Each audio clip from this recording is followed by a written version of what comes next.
This is Bruce at the Carew Diamond, 3199 and 2820.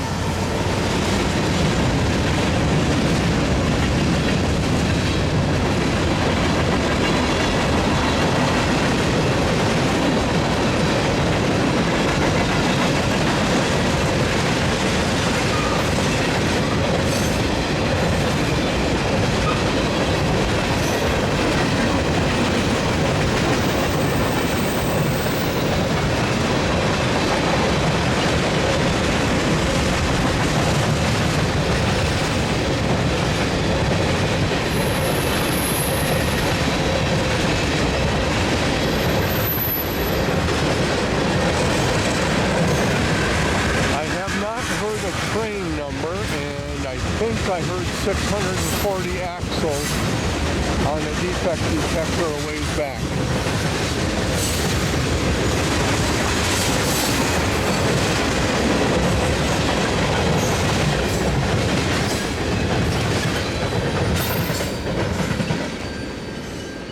No, it didn't seem like 640.